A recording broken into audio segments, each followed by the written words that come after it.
America's top general in Afghanistan, this is Austin Miller, recently had a press briefing with a group of international American reporters.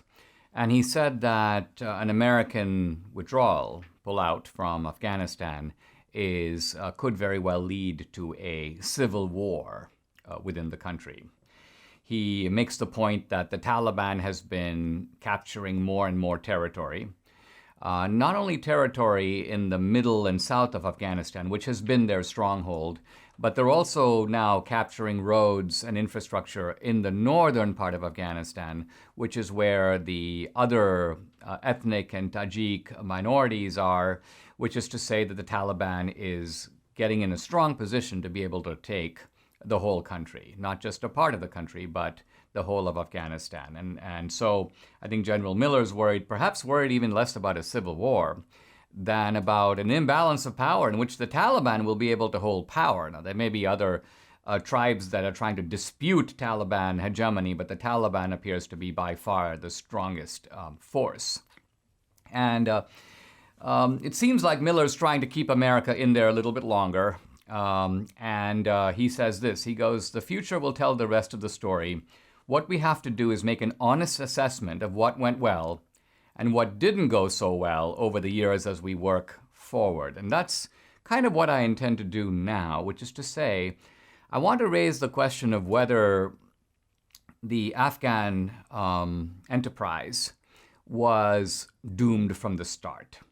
I think that when I look back on it, it was. I didn't see it at the time, and I was supportive by and large of Bush policies in Afghanistan, as in Iraq. But I think in retrospect, the Afghan operation, perhaps even the Iraq operation, although I'll discuss that another time, is a replay of what can be called the Vietnam mistake. Let me talk for a moment about the Vietnam mistake. You had North Vietnam, led by the Viet Cong, the forces of Ho Chi Minh, essentially threatening to take over the South and turn all of Vietnam into a communist country. So what does the United States do to stop that? The obvious thing to do, which is of course what we didn't do, is to say, all right, let us attack the North. Let us go after Ho Chi Minh. Let's go after the infrastructure in the North. Let's debilitate the ability of the communists to make war upon the South. And that is the best way to win outright.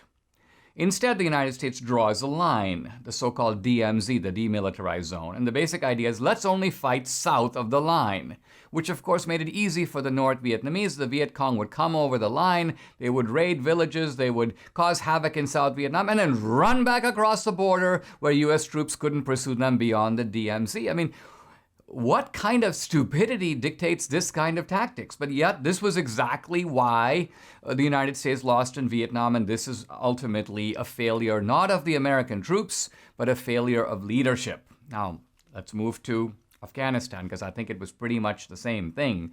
Now, the Taliban and the Afghan regime was, of course, complicit, in fact, the organizers, if you will, of 9/11.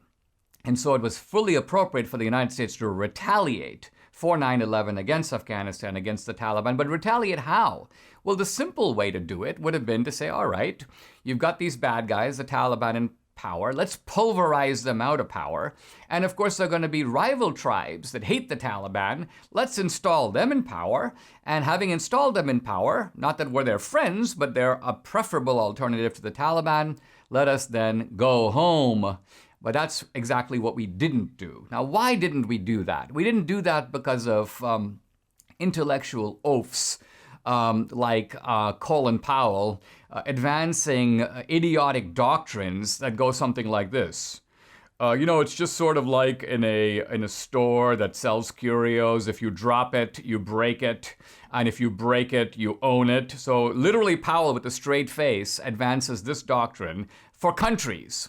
If you break it, you own it. As if the United States, having pushed out the Taliban legitimately, having every legitimate national interest reason to do it, now somehow has a responsibility to bring democracy to Afghanistan, to, quote, own Afghanistan. And here's where the problem starts.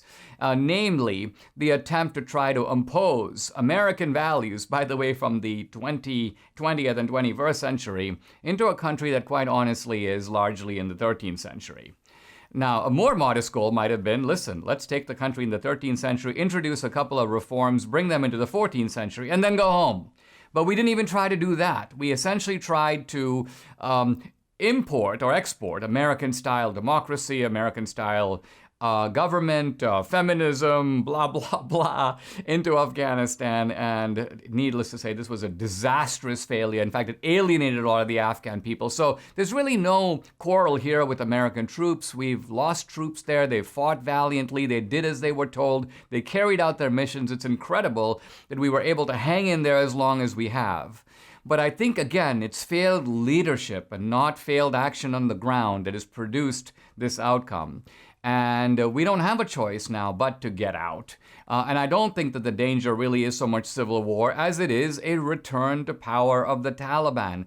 And that is something that we are going to have to perhaps somewhat bitterly live with. Now, the British, when they ruled India over all those centuries, were much smarter about all this. The British didn't try to change India in any fundamental way. Yeah, there were a couple of outrageous practices like tossing the widow on the pyre of a burning husband. The British go, you can't do that. But otherwise, the British left the structure of Indian society undisturbed. India had a local panchayat or ruling headman form of government. The British said, fine, do that. The Indians had centuries of tradition. They had the caste system. The British go, fine, do that. In fact, someone once joked that all the British did is they love the Indian caste system. They merely install themselves at the top of it. Okay, you have the untouchables at the bottom, the Brahmins at the top, and the British on top of them.